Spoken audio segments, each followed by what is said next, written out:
안녕하십니까. 이좋은 치과의 손영희입니다. Greetings, I'm Dr. Son Yong-hee of E-Good Dental Clinic. Today, I'm going to show you a case where there were severe mobility in four lower anteriors and the patient felt discomfort upon mastication. If you look at the x-ray, this is CT before surgery number 31 and 41. You can see that extraction have been done, but healing is not fully complete. Number 41 and 31 extractions were done, but the extraction sockets are not fully healed. In number 32, there's a very short root. There's mobility, but the patient does not feel significant discomfort. If you look at number 42, there's a bit of alveolar bone left, but if I were to place implant in number 41 and 32, another surgery may be required if a problem occurs in relation to number 42. In this case, number 32 and 42 are going to be extracted and implants will be placed in number 32 and 42. In today's surgery, the point you should take note of is that OneMS KIT will be used. In the case of lower anterior, it is difficult to use regular diameter implants. 4.0 millimeter TS implants will be used. Please take note how I've set the vertical position of the implants.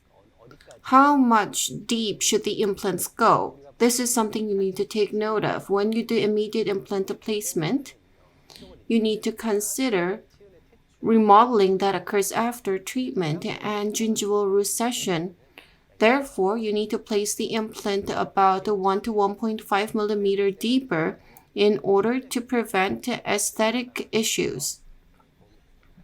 In order to compensate for gingival recession or remodeling of alveolar bone, we not only need to place the implants correctly, but we need to also address the extraction socket. Today,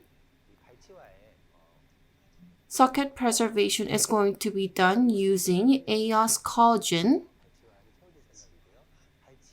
Graft will be done not just in extraction socket, but to get more full contour of gingiva, graft will be done up to the soft tissue zone. So dual zone graft concept will be utilized. After surgery, abutment as well as provisional restoration will be delivered. This is the overview of today's surgery, and let's take a look at the surgical clip.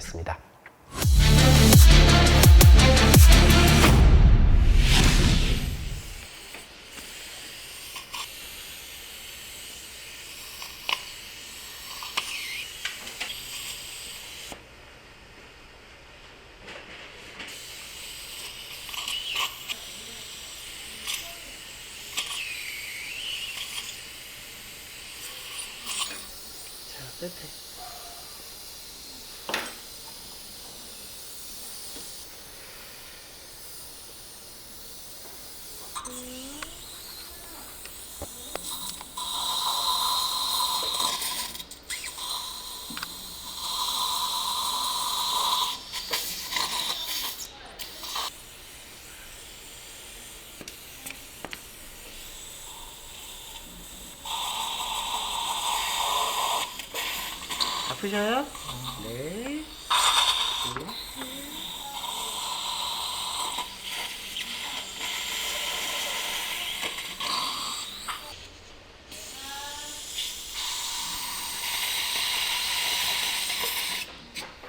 꽉 눌러요.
Surgery is over. Let's review the surgery. If you look at the panoramic image, number 32 and 42, implants have been placed in appropriate positions. Transfer abutments were used to deliver provisional restoration. Let's look at standard image. The key point in today's surgery is that full thickness flap was not reflected, and in order to get as much of an aesthetic effect, only extraction was done and no other incisions were made. Minimally invasive implant surgery was proceeded. If you look at standard image, implant position looks appropriate, and on CT, as shown in number 32, there's sufficient bone in the buccal site of number 32, and collagenated bone graft was used. Bone graft was done not just in the bone area, but also in the tissue area. This was done to get good soft tissue contour. The same concept was applied in number 42. Implant was placed and buccolingual position of the implant looks appropriate. Let's review the surgery. Once again, extraction was done and one guide template was adapted. OneMS KIT is very useful kit, but the precautions we need to take when using OneMS KIT is that when using narrow diameter implant for implant placement, the number of drill is very limited. In other words, if drilling is done in unwanted direction, there's very little we can do in terms of adjusting implant angle. If the number of drill goes down, when using initial drill, we need to pay a lot of attention.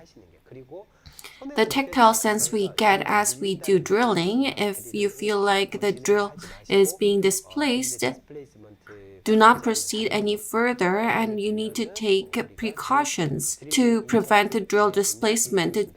For instance, you can make indentation to where initial drilling is going to be made. We need to minimize drill displacement and then proceed with drilling to get good results. To apply dual zone graft concept, the implant driver is in place, and without removal, collagenated bone graft was done. In this area, abutment needs to be positioned in order to secure that space. This is the method we use. Or else, you can connect the abutment first and then do dual zone graft. It wouldn't matter which order you choose. As you can see in the buccal side, there's a lot of space. In the anterior zone, it is ideal to position the implant like this. Transfer abutments have been connected, and you can see that collagenated bone graft covers up to the soft tissue area. Even if they're exposed, no major problems occurred. Because it is collagenated bone graft, gingival healing will occur nicely.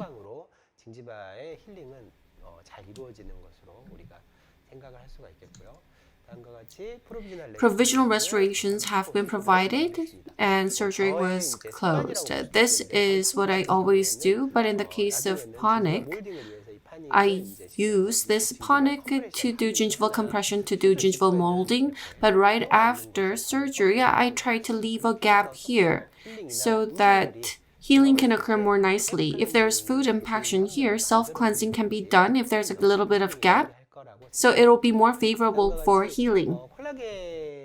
Collagen graft, rather than making it more exposed, less exposure is more favorable, therefore sling sutures were used. When I delivered the provisionals, I thought of it more as providing restoration as to doing loading.